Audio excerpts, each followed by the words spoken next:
Listo, vamos a empezar. Quiero empezar leyendo una escritura que es el centro de nuestra enseñanza y quiero pedirte que te pongas de pie un segundito. ¿Alguien sabe cuál es el último libro del Antiguo Testamento? Malaquías. Vamos a leer un versículo de Malaquías. No se preocupe, no va a pedir la ofrenda otra vez. No es Malaquías 3, sino vamos a leer el Malaquías capítulo 4. Versículos 5 y 6, esos son los últimos dos versículos del Antiguo Testamento y es bien importante porque la palabra de Dios termina con estos versículos y hay 400 años de silencio hasta que leemos los libros de Mateo y Marcos y Lucas y Juan, donde encontramos al Mesías que Dios prometió para cumplir esta palabra. ¿Ok? Entonces Malaquías 4 versículos 5 al 6 cierra la escritura en el Antiguo Testamento diciendo: miren, les envío al profeta Elías antes de que llegue el gran y terrible día del Señor. Sus predicaciones harán volver el corazón de los padres hacia sus hijos y el corazón de los hijos hacia sus padres. El corazón de los padres hacia sus hijos y el corazón de los hijos hacia sus padres. El plan de Dios a través de Jesús y a través de su historia siempre fue y siempre ha sido que el corazón de los padres sean volteados a sus hijos y que los hijos se volteen hacia sus padres. Y la historia de Jesús cumple exactamente esto. Y esta mañana quiero orar y quiero que busquemos en su palabra, pero no solamente en su palabra, sino que busquemos la realidad de nuestra cultura hoy, para que dejemos que Dios nos hable a través de su palabra y que esto se pueda convertir en una realidad en nuestra comunidad. Amén. Oramos. Listo, Señor, gracias por este día, gracias por tu palabra, Señor. Gracias porque tú estás aquí, estamos listos para encontrarnos contigo. Hoy queremos verte a ti claramente, Señor. Jesús, queremos tener un encuentro contigo y cuando nos encontramos contigo, todo puede cambiar. Te pido hoy en este momento que abras nuestra mente, que abras los oídos de cada uno de nosotros para que podamos escuchar con ojos espirituales y ver no solamente información, pero que esta información se convierta en una revelación profética que pueda cambiar el curso de nuestras familias y nuestra comunidad. Esa es nuestra oración esta mañana. Te amamos. Ven, estamos listos para encontrarnos contigo en el nombre de Jesús. Amén. Amén. Dale un aplauso fuerte al Señor. Puedes tomar tu lugar. No sé cuántos pueden tomar su lugar. No sé cuántos de ustedes me han escuchado compartir alguna prédica, algún mensaje antes, pero quiero dejarles saber que este mensaje de hoy es un poquito diferente. Porque normalmente lo que yo hago es cojo un versículo, un pasaje de la Biblia y vamos profundizando ese pasaje, pero el día de hoy voy a empezar no necesariamente profundizando la escritura, sino quiero profundizar un par de investigaciones que van a darnos, van a traer luz a la realidad en la cual vivimos en nuestra cultura el día de hoy, la realidad en la cual viven nuestros jóvenes y nuestros niños y la siguiente generación. Pero antes de hablar de esta investigación de One Hope, del ministerio con el cual yo hago parte y con el cual trabajo, quiero compartir el por qué voy a empezar de esta forma. ¿Por qué una investigación? ¿Por qué vamos a hablar de información? ¿Por qué quiero compartir esto contigo? Porque si solamente empiezo a tirar estadísticas acá y empiezo a hablar de números, primero que todo se me van a aburrir. Y segundo que todo, no vamos a entender el propósito por el cual miramos estadísticas o miramos información para convertirla en revelación. Entonces, para traer un poquito de contexto a eso, quiero hablarte de un hombre en la Biblia que se llama Nehemías. Digo amigo, Nehemías. Nehemías capítulo 1, Nehemías tiene una conversación con su hermano que se llama Hanini. Hanini había tenido un viaje a Judá y volvió de Judá. Y Jeremías le pregunta a Hanini: Hanini, ¿Cómo te fue en ese viaje? ¿Cómo te fue en esa investigación? Y lo que le dice Hanani a Jeremías es muy preocupante. Le dice, ¿sabes qué, Jeremías? Israel, Judá, lo que queda restante de nuestro pueblo, de nuestra tierra, las paredes están destruidas y las puertas están en llamas. Las paredes están destruidas y las puertas están en llamas. Y las personas que han vuelto del exilio a tratar de vivir ahí no pueden vivir en paz porque no hay protección en la ciudad, porque las paredes están destruidas y porque las puertas están en llamas. Y entonces eso hace algo en el corazón de Jeremías. De Nehemías, perdón, Jeremías. De Nehemías. Why does it say Jeremiah? Yeah, es que me confundí aquí. De Nehemías. Eso hace algo en el corazón de Nehemías. Y lo que hace en el corazón de Nehemías es que lo hace postrarse delante del Señor. Y hace que llore y suplique delante de Dios y le dice, Señor, ayúdame, porque no puede ser que la ciudad de Jerusalén, el pueblo que tú prometiste, esté destruido, que las paredes estén destruidas, que las puertas estén en llamas. Entonces, lo que se convirtió en una investigación de un hombre, se convirtió en una palabra profética para Nehemías, para tomar acción de la realidad que estaba sucediendo en ese momento. Lo que hace él es que llama a un grupo de gente, arma un plan, se presenta delante del rey, y todo el libro de Nehemías se trata acerca de cómo este hombre y un grupo de personas fueron a pelear con una mano y a construir con la otra las paredes y los muros de Jerusalén de vuelta. Entonces, eso es lo que puede hacer una estadística, eso es lo que puede hacer un pedazo de información, una investigación, cuando no solo lo ves como información, pero cuando pausas y te preguntas, Señor, ¿qué hago con esto? Señor, ¿para qué me estás dando esta información? Y de pronto te puede hacer llorar, de pronto te entristece un poco la realidad, pero después lo que hace es que te llama a una acción, y la información se convierte en una voz profética para tu revelación de cómo vivir en tu realidad el día de hoy. Entonces, por eso es que vamos a empezar aquí. Por eso es que vamos a empezar hablando un poquito de qué hemos descubierto a través del ministerio de One Hope en la siguiente generación. ¿De qué se trata lo que la siguiente generación nos está hablando? Entonces, hace un par de años, si no sabían, by the way, yo por los últimos 7 años he trabajado en un ministerio global que se llama One Hope. Es un ministerio de misiones. Y la misión de One Hope es traer la palabra de Dios a cada niño y joven alrededor del mundo. Trabajamos a través de la iglesia, con la iglesia local alrededor del mundo. Y en los últimos 30 años, en múltiples expresiones, hemos llevado la palabra de Dios a más de 2 billones de niños. Entonces, es un ministerio enorme, y siempre empezamos preguntando cuál es la realidad local en la cual los jóvenes y los niños están viviendo en ese contexto. Entonces quiero enseñarte un poco acerca de lo que hemos aprendido los últimos años acerca de la siguiente generación aquí en Norteamérica. No estoy hablando de los jóvenes de allá afuera, estoy hablando de ti, joven, que estás acá, de tus hijos, de tus nietos, de tus sobrinos. Primero que todo, lo primero que descubrimos es cuando les preguntamos, bueno, ¿cuál es su afiliación religiosa? ¿Cómo se califican?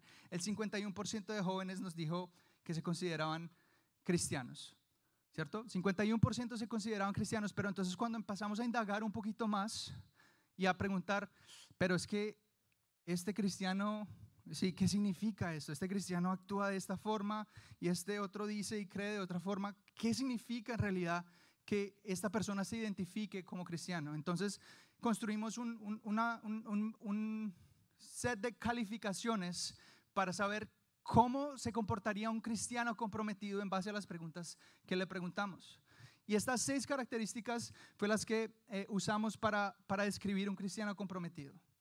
4 creencias y dos hábitos en su vida. Tienen que creer que Dios existe y que pueden tener una relación con Él. Tienen que orar por lo menos una vez por semana, tienen que leer la Biblia por lo menos una vez por semana, creer que la Biblia es la palabra de Dios, creer que Jesús es el Hijo de Dios, creer que a través de Jesús tenemos perdón de pecados, cosas supremamente básicas en el cristianismo. ¿Están conmigo? súper básicas. Del 51% de jóvenes que tomaron que se consideran cristianos ellos mismos, la estadística bajó al 8%.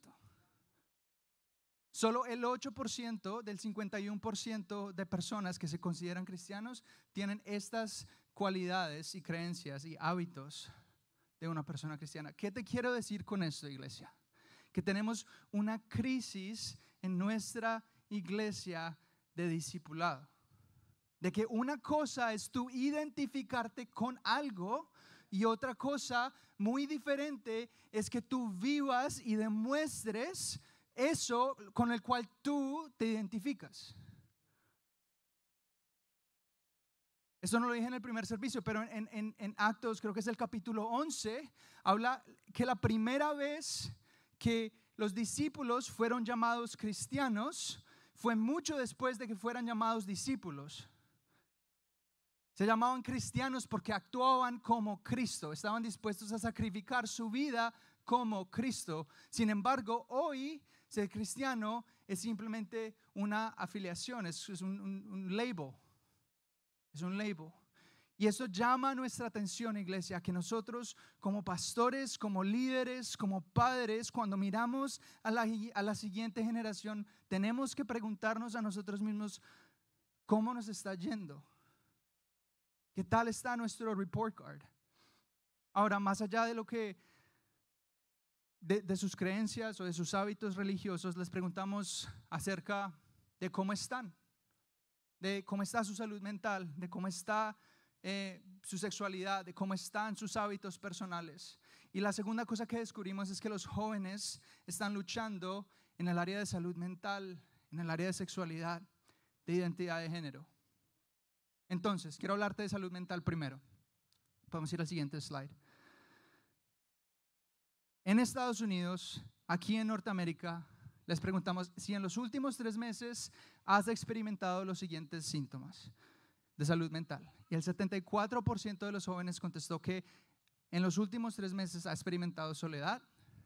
El 66% dijo que en los últimos 3 meses ha experimentado ansiedad de una forma alta.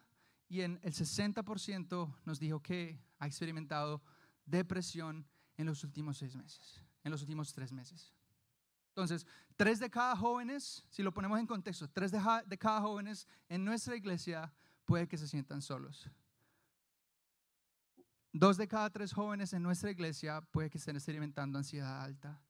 Y más de la mitad puede que estén experimentando depresión. Ahora les preguntamos acerca de suicidality. ¿Cómo se dice eso? Suicidalidad. Su intención de suicidio. Y esta fue la estadística.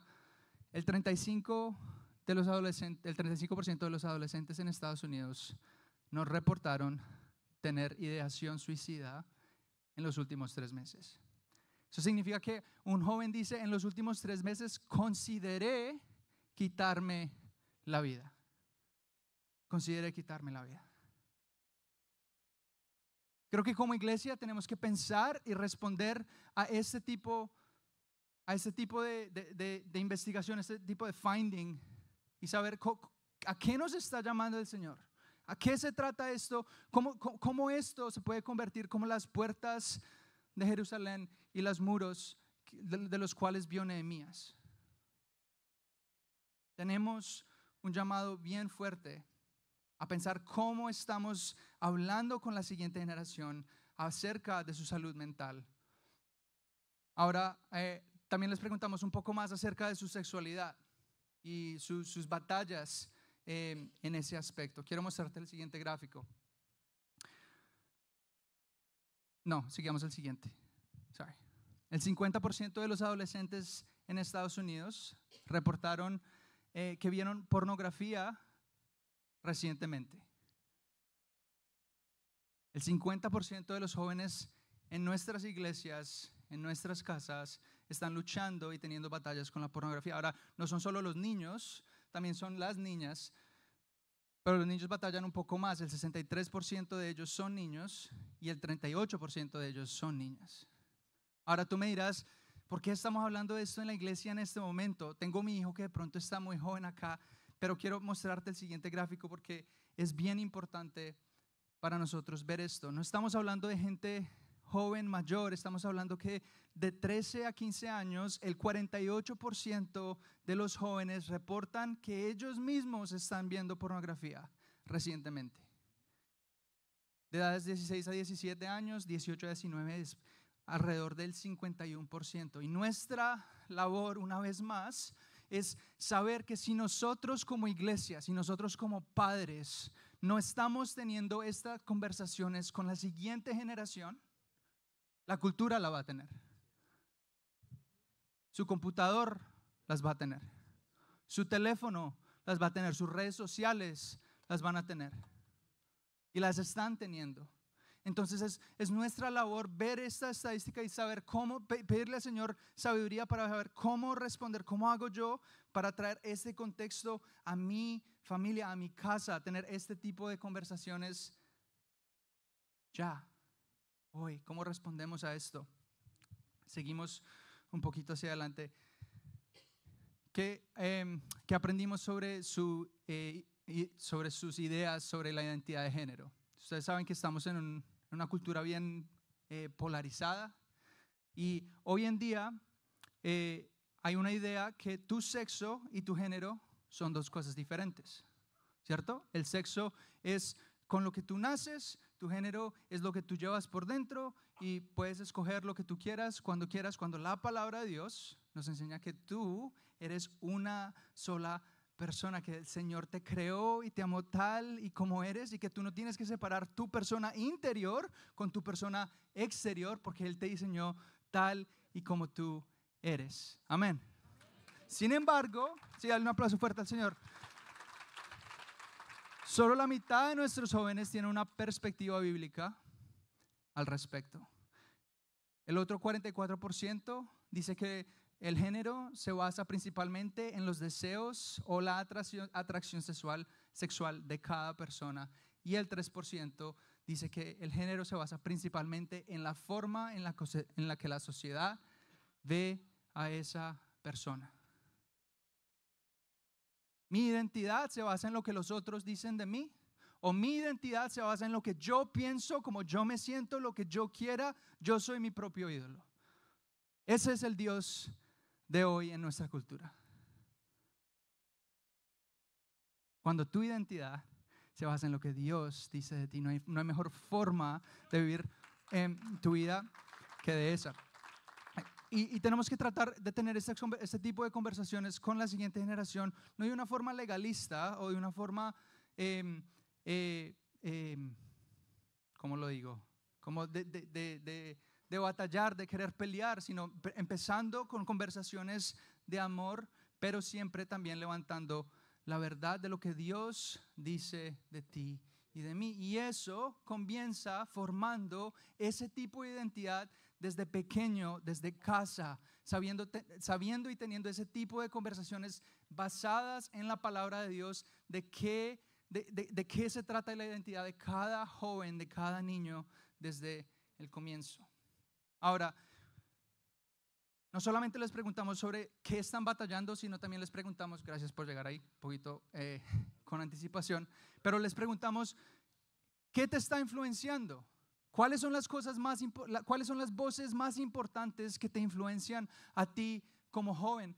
Y lo que nos atrajo mucho a este estudio, es uno de los puntos más importantes, es que en preguntas sobre lo que está correcto y lo que es incorrecto, o el significado de la vida, la familia y los padres siempre están en el primer lugar.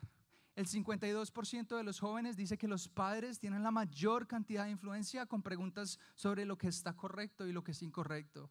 Y el 42% también dice que sus padres tienen la mayor influencia acerca del significado de la vida. ¿Por qué te digo esto, iglesia? Porque tus hijos te están viendo y te están escuchando a ti, padre, abuelo.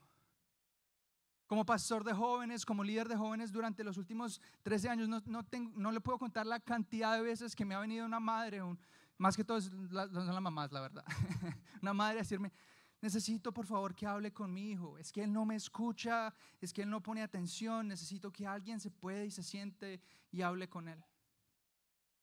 Y sí, nosotros lo podemos hacer. Pastor Alfredo se puede sentar a hablar con tu hijo. Yo me puedo sentar a hablar con tu hijo. Pero quiero dejarte saber que la influencia no la tenemos nosotros. Que la influencia más grande en la vida de un joven y un niño está en ti. En la forma como vives tú. En la forma como le modelas la fe tú como padre a tus hijos. Ellos te están viendo, todavía te están escuchando.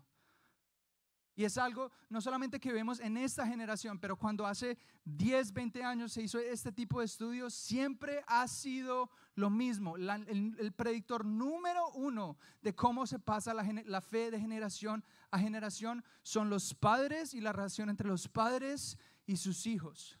Tu llamado como padre más grande no es solamente proveer o estar ahí o que tus hijos se mantengan con vida. No, tú tienes el trabajo y la labor de discipular a tus hijos. Y te están escuchando. Te están escuchando. Lo segundo que quería resaltar acá es que los amigos están en el segundo lugar. Acabamos de escuchar a Diego hablar de esta palabra fellowship, amistad.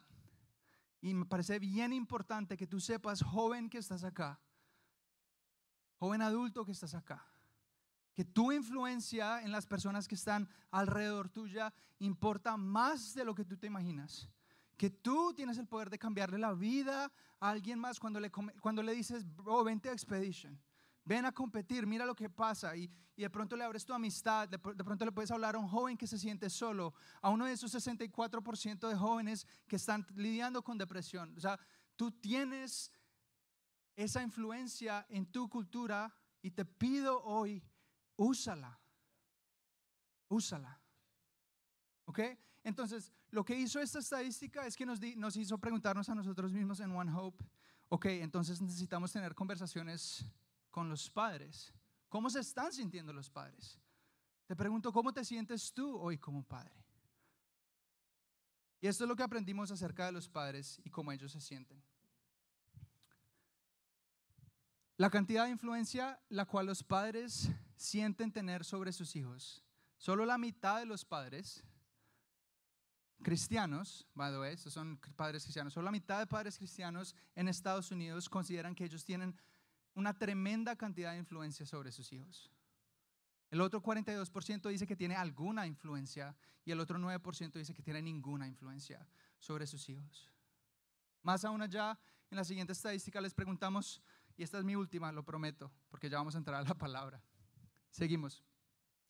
Les preguntamos cómo se sienten ellos acerca de la responsabilidad de discipular a sus hijos. Y el 80% de los padres dice que ellos se sienten principalmente responsables por la formación espiritual de sus hijos. Sin embargo, solo el 25% de ellos se sienten que están haciendo un buen trabajo al respecto.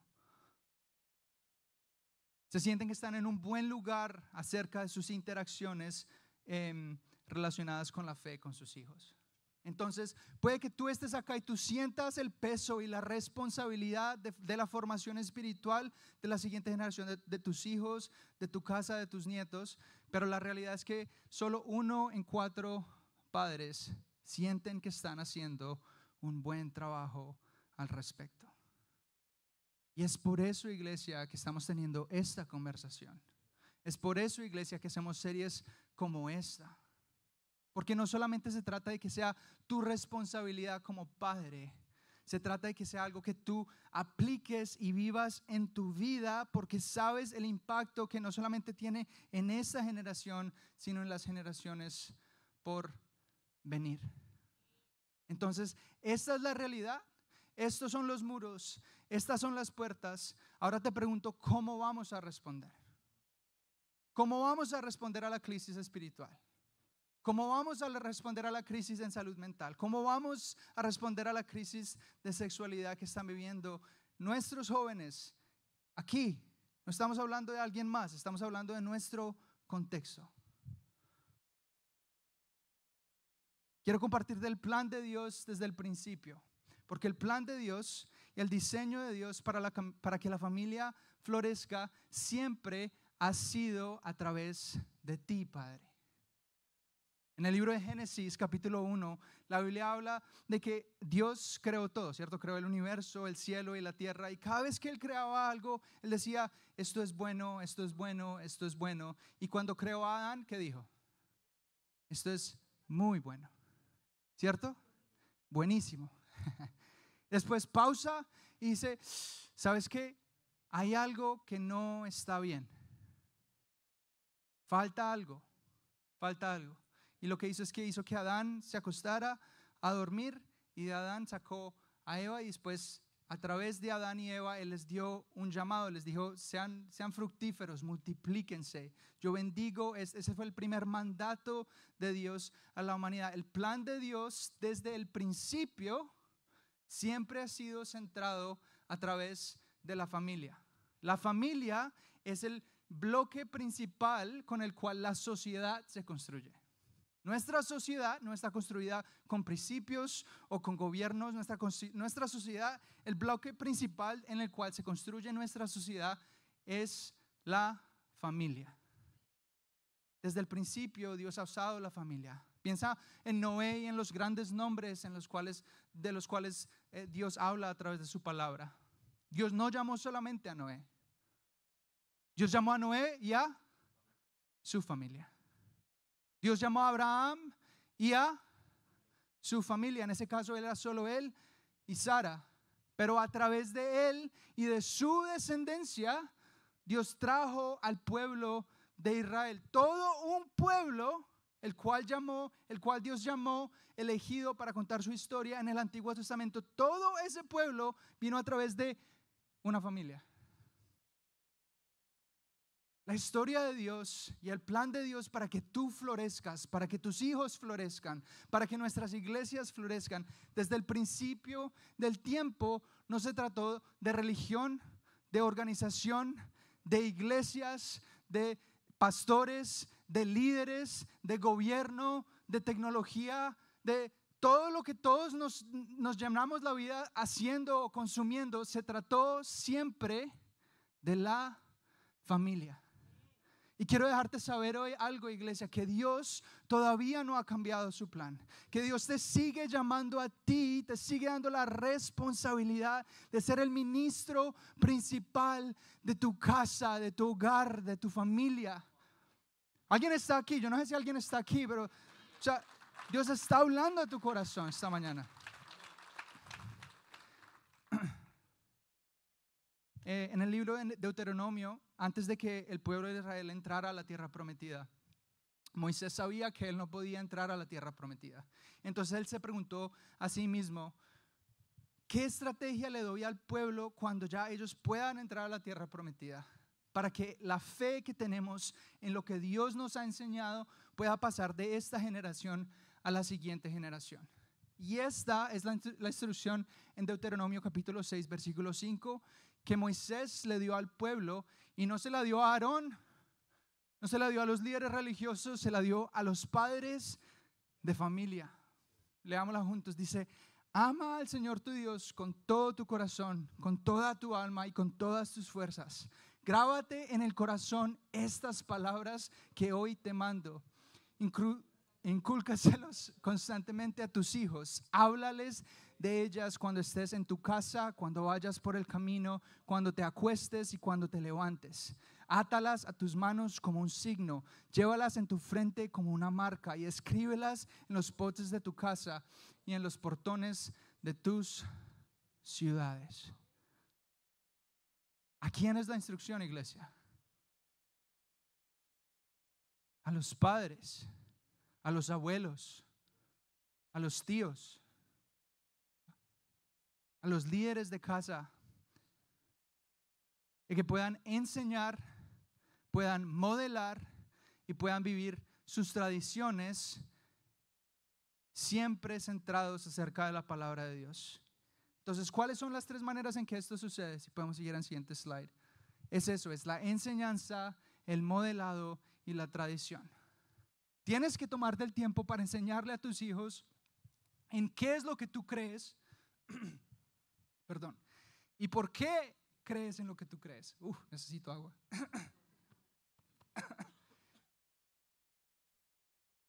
tienes que tomarte el tiempo para enseñarles. ¿Por qué? ¿En qué es lo que tú crees y por qué crees que en lo que tú crees?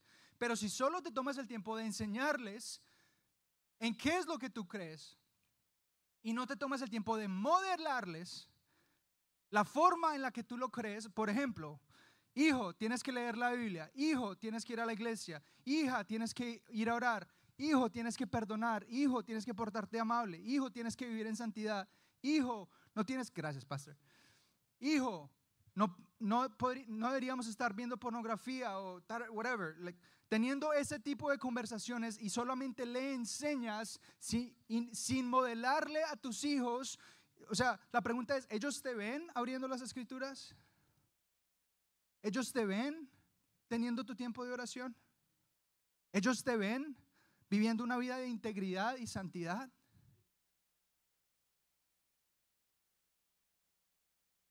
O cuando tienes la oportunidad, venga, cuélese acá, entramos aquí. O sea, ese tipo de cosas los están viendo tus hijos. ¿Cómo le estamos modelando? No solamente diciendo, pero modelando a nuestra familia y a la siguiente generación la forma que Dios nos ha llamado a vivir. Porque ¿sabes algo? La investigación nos dice que ellos están poniendo atención. Ellos están mirando. Tú todavía tienes no solo la responsabilidad, sino el llamado de Dios de formar a tus hijos de una manera espiritual, en la imagen de Cristo. Y no es la iglesia la solución. No es que tan bueno sea el pastor de jóvenes o el líder de jóvenes. No es el pastor de la iglesia, no es esta iglesia o la otra iglesia. Ninguna de ellas va a ser tu solución. Es tu casa, es tu familia. Esa es la solución, iglesia. Tú eres el plan de Dios de redención. A través de ti, tu familia, Dios está hablándole al mundo y mostrándole al mundo cómo Él transforma una familia a la vez. Lo estás modelando, lo estás enseñando. Tienes tradiciones en tu casa. La tradición no es mala. Muchas veces pensamos que la tradición es mala, pero la tradición solo es mala cuando pierde su corazón. Cuando hacemos cosas por hacerlas y no entendemos por qué las hacemos, se convierte en religión. Pero tú puedes tener tradiciones poderosas. Así las tenía el pueblo de Israel. El otro día estaba hablando con Dani, no sé si está aquí, Dani Echegaray, y él me estaba contando, bro, los lunes en la noche, yo le pregunté, ¿cómo haces tú con tus hijos? Acabo de tener mi primera niña hace 3 meses. ¿Qué están haciendo ustedes? Y me dice, nosotros todos los lunes en la noche tenemos una tradición familiar. Sí, ¿qué hacemos? Ordenamos comida y tenemos nuestro devocional. Todos los lunes en la noche yo tengo una palabra para darle a mis hijos, para darle a mi esposa. Todos los lunes en la noche nos sentamos y abrimos la palabra. Todos los lunes en la noche nos sentamos y oramos. Y esa es la tradición familiar que ellos han establecido en su casa. No te estoy diciendo que es lo que tú tienes que hacer, pero te estoy diciendo que tienes que tener tradiciones en tu familia para poderle modelar y enseñar a tus hijos cómo seguir a Jesús. Te estoy diciendo que el plan número 1 de Dios, tú como padre, no es que tus hijos crezcan y tengan una carrera y mucha plata. Eso es el sueño americano, no es el sueño de Dios. Tu labor no es que tus hijos estén en 100,000 actividades y nunca tengan el tiempo para pausar y darle gracias a Dios y pensar y analizar sus emociones y su sentimiento. Tu labor es discipular a tus hijos. Ese es el llamado que Dios te ha dado a ti como padre, como madre, como abuela, como tío. Quiero cerrar hoy como empecé esta mañana. Y es con el libro de Malaquías, capítulo 4, versículo de 5 al 6. Miren, no sé si se dieron cuenta, pero le dimos la vuelta desde principio a fin a las escrituras. Empezamos en Génesis, paramos en Deuteronomio, hablamos de Nehemías y el exilio. Estamos hablando en Malaquías justo antes de que llegara nuestro Redentor. Miren, les envío al profeta Elías antes de que llegue el gran y terrible día del Señor. Sus predicaciones harán volver el corazón de los padres hacia sus hijos y el corazón de los hijos hacia sus padres. De pronto tú estás acá y dices, me siento súper convicted. ¿Cómo se dice convicted? Convencido, pero esa convicción esa convicción del Espíritu Santo, tengo convicción de que algo tiene que cambiar en mi casa, pero ¿qué hago? ¿De dónde empiezo? Hay tanta crisis espiritual, salud mental, sexualidad, ideas. ¿De dónde empiezo? Mi respuesta para ti, iglesia, es que empieces con Jesús. Es que empieces así como Malaquías termina y como el Nuevo Testamento empieza. ¿Cómo así? ¿A qué te refieres, Henry? Quiero pedirle, ¿hay alguien aquí que esté con su hijo? Que pueda levantar la mano, que pueda venir aquí rápidamente, hijo o hija. Rápido, solo necesito dos personas, un padre y un hijo. Vengan, solo rápido. Eso, dale un aplauso fuerte a ellos. ¿Cómo te llamas? ¿Perdón? Jaime. Oh, and Jamie. Jamie, can I have you stand right here, please? Ok. Cuando leemos la escritura de Malaquías, lo que normalmente pensamos que Jesús va a hacer es, de pronto, Jaime, tú estás mirando para allá, tu corazón está puesto en otro lado, en el Super Bowl, en Copa América, en tus finanzas, en tu trabajo, en lo que sea.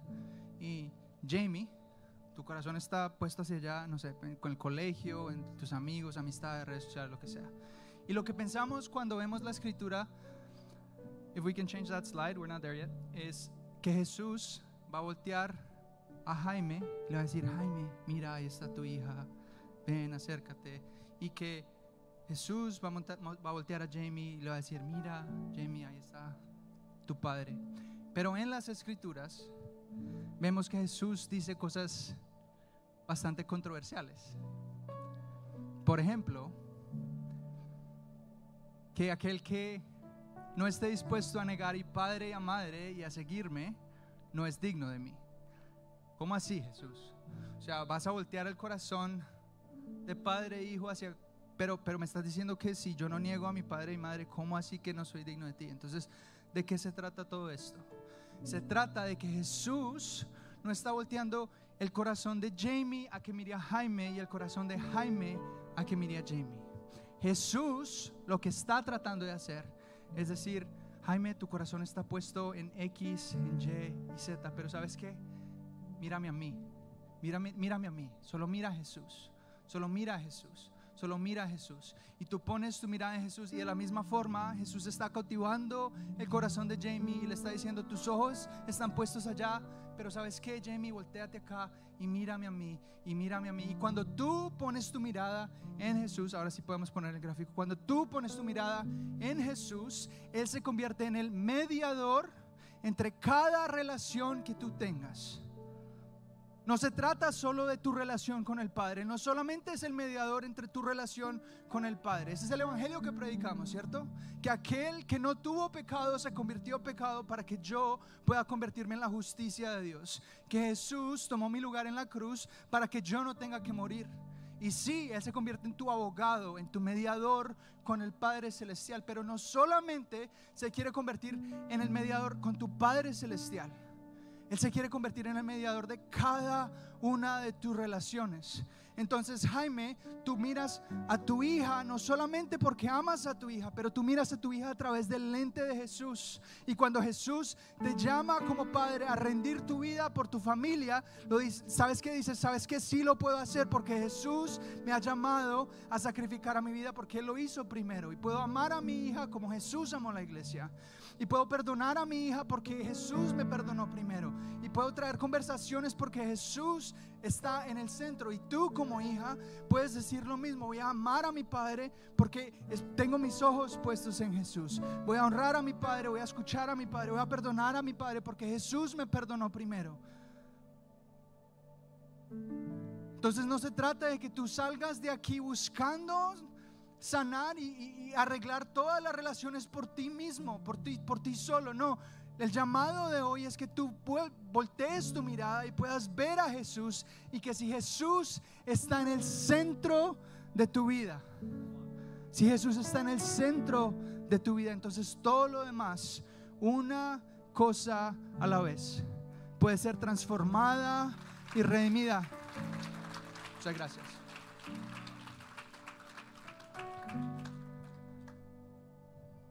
Él no solo quiere ser el centro de tu relación religiosa con tu Padre, Él quiere ser el centro de toda tu vida. De que toda tu vida tú te puedas relacionar con tus hijos, con tus padres, con tus amigos, con las personas que tú trabajas a través del lente de Jesús.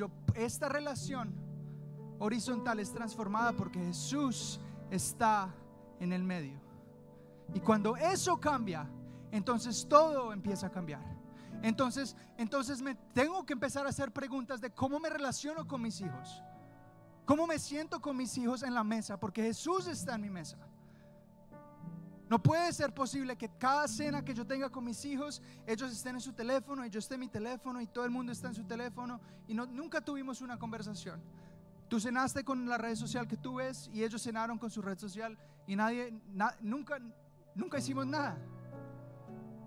Pero cuando Jesús está en el centro, eso permite que levantes tus ojos y te preguntes: ¿en dónde está puesta mi mirada? ¿Qué cambios necesito hacer? ¿Cómo me tengo que relacionar con la tecnología? ¿Qué conversaciones tengo que tener con mis hijos? ¿Cómo puedo traer el perdón y la gracia a mi hogar? Eso todo empieza porque empezamos con Jesús, iglesia. Amén. Quiero que te pongas de pie, vamos a terminar.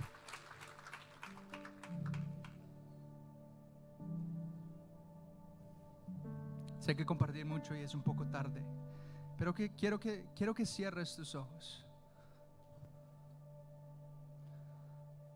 Si estás con tu esposa, de pronto agárrale la mano a tu esposa. Y solo quiero invitarte a que termines esta tarde ya haciendo exactamente eso, solamente poniendo tu mirada en Jesús.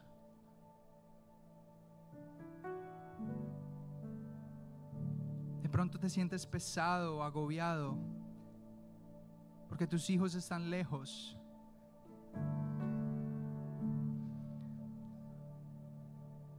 Él es la respuesta. Él es la respuesta. No hay estrategia que tú necesites que sea más grande que ponerlo a Él en el centro de cada área de tu vida.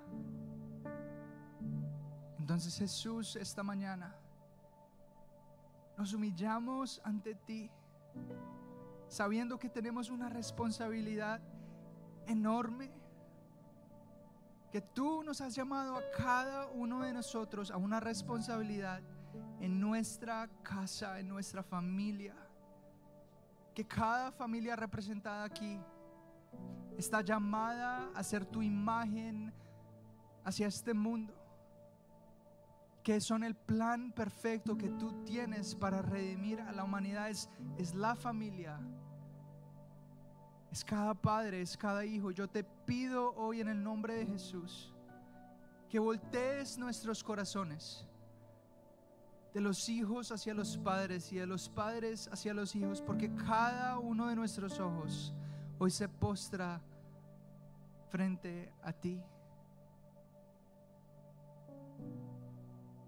Perdónanos, Señor, perdónanos si no hemos modelado correctamente, perdónanos si no hemos sido ejemplos de perdón, Señor, de gratitud, Señor, de honor, de santidad. Perdónanos por no saber de pronto cómo liderar a nuestros hogares, pero enséñanos, Jesús, a ponerte en el centro y a modelarle a nuestros hijos y a la siguiente generación, a tener conversaciones difíciles y a estar dispuestos a encontrarte ahí en el lodo, en lo profundo, en lo más difícil. Ahí es donde tú quieres estar. Ahí es donde lo que tú quieres lidiar con nosotros. Gracias, Padre, por cada familia que está acá. Gracias por el llamado que le estás haciendo a cada familia hoy, de ponerte en el centro. de mirar hacia arriba y tomar la responsabilidad de guiar a la siguiente generación hacia ti. Te amamos, Jesús. Te amamos, Jesús. Amén y amén. Dale un aplauso fuerte a Jesús. Se lo puede dar más fuerte a Pastor Henry. Tome la agüita, mijo, porque creo que le hace falta. Para Stephanie, para mí, para todo el equipo es un gran compromiso que como iglesia hagamos exactamente eso, poner nuestra mirada en Jesús. Por eso la visión de Dios para Community es la visión de Dios, no la nuestra. Es la visión que dice que conozcamos a Dios y que vivamos a su manera.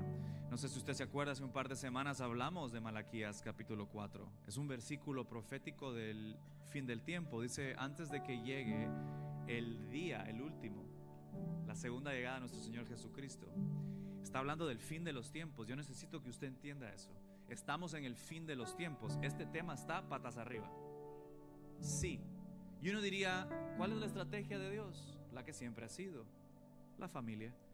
Yo diría que Dios, si hubiera sacado una estrategia un poco más agresiva, ¿no le parece? ¿No cree que con los tiempos que vivimos hoy, que lo bueno es llamado malo y lo malo es llamado bueno, no tendríamos a un Dios que se presentara como un poco más agresivo para arreglar la situación? ¿Cómo que la familia es la solución? ¿Cómo que la familia es el plan de Dios para el fin de los tiempos? Es que ¿dónde vivimos? Yo hubiera esperado que Dios dijera, no, yo voy a levantar el monte político, el monte del gobierno, donde se darán las leyes para que cambie este mundo, o yo levantaré a los líderes de la iglesia para que haya un cambio radical. No, diga al de lado, no. Él dijo, yo voy a volver el corazón de los padres